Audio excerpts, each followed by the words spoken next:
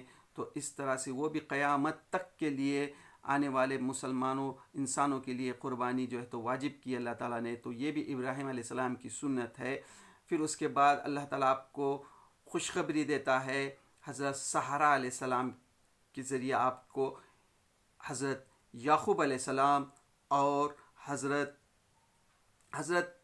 یوسف علیہ حضرت یعنی اللہ تعالیٰ جو خوشخبری دیتا ہے اور وہ اس کا ذکر کر رہا ہے اللہ تعالیٰ اور ان لوگوں سے اور ان کے معبودان غیر اللہ سے جدا ہو گیا تو ہم نے اس کو اسحاق اور یعقوب جیسی اولاد دی. تو اسحاق علیہ السلام اور یعقوب علیہ السلام کی جیسی اولاد دی اور ہر ایک کو نبی بنایا اور ان کو اپنی رحمت سے نوازا. یہ دونوں کو جو ہے تو نبی بنایا اور اپنی رحمت سے نوازا اور ان کو سچی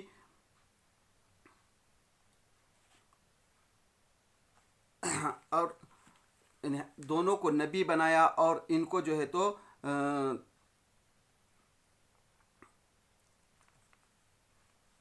اور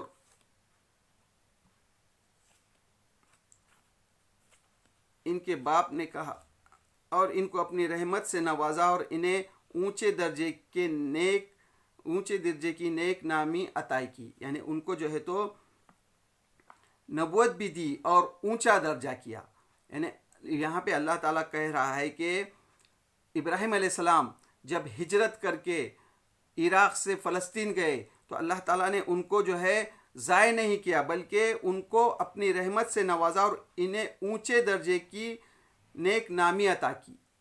یعنی یہاں پر جو ہے جو مکے میں جس وقت یہ قرآن مجید نازل ہو رہا تھا مکے کے جو مسلمان تھے جو ہجرت کر کے جو مہاجرین مدینہ گئے تھے تو اللہ تعالیٰ کہہ رہا ہے کہ ابراہیم علیہ السلام ہجرت کر کے جب گئے تو ہم نے ان کو ضائع نہیں کیا بلکہ ان کا نام جو ہے تو اونچا کیا.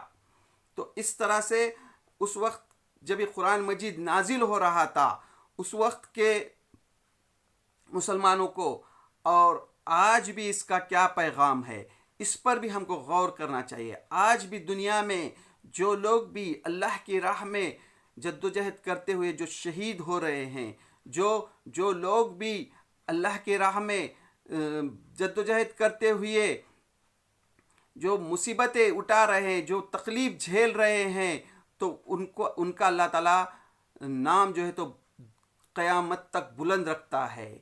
خاص کر آج جو جدوجہد کر رہے ہیں فلسطین کے مسلمان غزہ کے مسلمان بھلے ہی ہم کو وہ نظر آ رہا ہے کہ وہ جو ہے وہاں جینوسائیڈ ہو رہا ہے وہ مارے جا رہے ہیں کاٹے جا رہے ہیں ان کا جو ہے تو ان کو جو ہے ان پر ظلم ہو رہا ہے لیکن اللہ تعالیٰ جو ہے اللہ تعالیٰ کہتا ہے کہ اور ان کو اپنی رحمت سے نوازا اور ان کو یعنی اللہ تعالیٰ جو ہے ایسے لوگوں کو رحمت سے نوازتا ہے اور جو ہے اور ان کو اپنی رحمت سے نوازا اور انہیں اونچا درجہ کا نیک لوگوں میں شمار کیا. یعنی اللہ تعالیٰ جو ہے ایسے لوگوں کو جو ہے جو لوگ قربانی دیتے ہیں اللہ کی راہ میں ان کا درجہ اللہ تعالیٰ بلند کرتا ہے اور قیامت تک آنے والے انسانوں کے میں ان کا تذکرہ رکھتا ہے تو درجہ بھی اونچا کرتا ہے ان کے درجات بھی بلند کرتا ہے اور ان کا نام بھی جو ہے روشن رکھتا ہے. تو آج خاص کر کے جو فلسطین کے مسلمان غزہ کے مسلمان بھلے ہی ان کا جینوسائیڈ ہو رہا ہے وہاں قتل عام ہو رہا ہے لیکن اللہ تعالیٰ نے ان کے درجات کو بلند کر دیا. دنیا کے اور لوگوں کے مقابلے میں دنیا کے دوسرے لوگوں کے مقابلے میں آج وہ غزہ کے مسلمانوں کا درجہ جو اللہ تعالیٰ نے بلند کیا ہے. ان کا نام قیامت تک آنے والے انسانوں کے سامنے جو ہے تو ان کا روشن نام رہے گا. ان کے جو ہے تو نام کو اللہ تعالیٰ بلند رکھے گا. قیامت تک آنے والے لوگوں کے لیے جو ہے ان کا نام جو ہے ان کا درجہ بلند رہے گا اور ان کا نام ان درجے کی یعنی ان کا نام جو ہے تو پورے دنیا میں روشن رہے گا. تو یہاں اللہ تعالیٰ جو ہے فرما رہا ہے کہ جب وہ ہجرت کر کے عراق سے فلسطین آئے تو ان کو اسحاق علیہ السلام اور پوتے یعقوب علیہ السلام جیسی نیک اولاد دی جو نبی تھے، اور ان کا نام جو ہے تو دنیا میں روشن رہا۔ تو یہ تھا سورہ مریم کے 10 آیتوں کا حاصل مطالعہ، جس میں ہم ابراہیم علیہ السلام کی سیرت کو سمجھنے کی کوشش کر رہے تھے۔ تو اللہ سے دعا اللہ ہم ابراہیم علیہ السلام کی سیرت جو قرآن مجید کی روشنی میں سمجھنے کی کوشش کر رہے، اس میں جہاں بھی ہم سے غلطی اور اس کو معاف کر دے، اور خاص کر کے اے اللہ آج جو فلسطین میں ظلم ہو رہا ہے، غازہ میں جو جنوسائیڈ ہو رہا ہے، اللہ جلد سے جلد اللہ تعالیٰ ان کی تو مدد کر اور وہاں پر امن قائم کر۔ وآخر الدعوانا الحمد للہ رب العالمین۔